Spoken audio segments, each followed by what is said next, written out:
Por eso que cuando Dios se le manifiesta a David en el campo de batalla, que derriba al gigante, alabanza, Saúl lo conocía, pero no conocía su lado de guerrero. Él dijo: ¿quién es este? ¿De quién es hijo de este? O sea, que hay dimensiones en las cuales Dios te va a llevar, alabanza, que la gente no te va a conocer.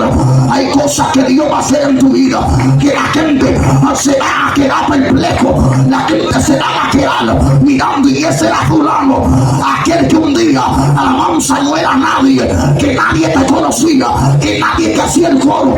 Escúchame bien con atención. Cuando llegue el tiempo, aunque el diablo se levante, el caerón de Dios se manifiesta. Cuando llega tu tiempo, aunque la gente se revoltee, las cosas que Dios predestinó, tú lo vas a ver. Antes de Elías ver la lluvia, primero él la escuchó. Y antes de tú ver la manifestación de una promesa, primero tú tienes que escuchar la promesa. Por eso hay gente que se le hace difícil volver al evangelio. ¿Por qué? Porque hay un propósito que Dios plasmó en su vida, la cual es una amenaza a Satanás. Y cuando tú representas una amenaza, el diablo se te va a levantar, porque el diablo no le hace guerra a los que son de él. El diablo le hace guerra a aquellos que son amenazas para su reino. Por eso es que cuando, alabanza, Eliseo le dijo: mira, el rey que sigue estaba preparando la guerra, estaba preparando una emboscada. Pero ¿sabe algo? Cuando el rey estaba preparando una emboscada, alabanza a Dios, él dijo: mire, en tal lugar estará mi campamento. Pero ¿sabe algo? Alabanza, había un profeta en lo secreto, había un hombre que estaba conectado con el cielo, había un hombre que lo oculto se le hacía revelado. Por eso que el diablo va a atacar tu oración, por eso que el diablo ataca tu búsqueda, porque cuando tú eres un hombre espiritual, las cosas que el diablo está planeando se te son reveladas. Y cuando lo que el diablo planea es revelado, alabanza a Dios, alabanza, su plan no funciona porque fue descubierto. Y lo que más el diablo odia es ser descubierto. Por eso los espíritus se esconden en los cuerpos, y cuando son descubiertos se revelan y hacen la guerra. ¿Por qué? Porque ellos son expertos en esconderse, ellos son expertos en infiltrarse, en emboscada. Hay gente que el diablo le estaba preparando una emboscada, hay gente que el diablo le estaba preparando una trampa, y Dios le dio la palabra y le dijo: mira, apártate de ahí, mira, no haga eso. Pero ¿sabe algo? Lo atendieron al llamado y hoy en día no están. Pregúntame, porque para esta fecha esta iglesia tenía que estar cerrada y no se le dio. Pregúntame por qué está turbado, porque para esta fecha tú tenías que estar en el mundo y todavía tú estás aquí. El diablo está turbado porque para esta fecha teníamos que estar desunidos y todavía estamos batallando.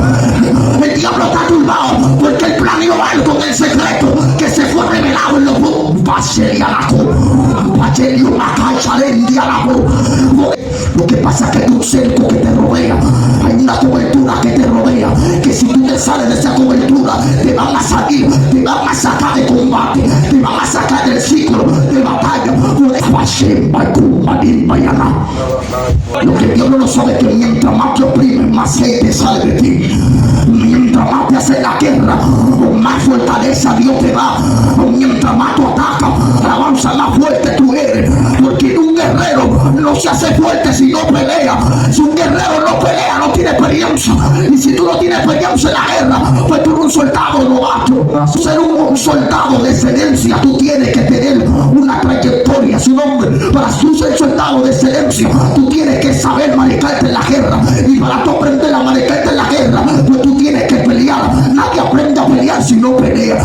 Nadie, alabanza, se acostumbra a la guerra si no permanece en la guerra. Porque hay muchos que todavía le están temblando las rodillas. Por eso que Dios le habla a Gedeón, le dice: Gedeón, este pueblo que te sigue demasiado, a pregonar a sus oídos y dile: el que tiemble, alabanza, y se tremenda, que se devuelva. Cuando Gedeón le dijo esto, se devolvían más de la cuenta que los que quedaron. O sea, que a veces hay multitud, pero no toda la multitud está dispuesta a pelear, porque hay gente que todavía le tiembla la rodilla. Porque Dios no trae un espíritu de cobardía, sino de poder y dominio propio. Cuando hablamos de dominio, es que tú tienes la autoridad sobre los demonios. Cuando hablamos de dominio, es que tú tienes el poder en tu mano. Alabanza, una llave se te fue delegada, que tú puedes declarar y desatar, y lo que tú desates en la tierra se desata en los cielos.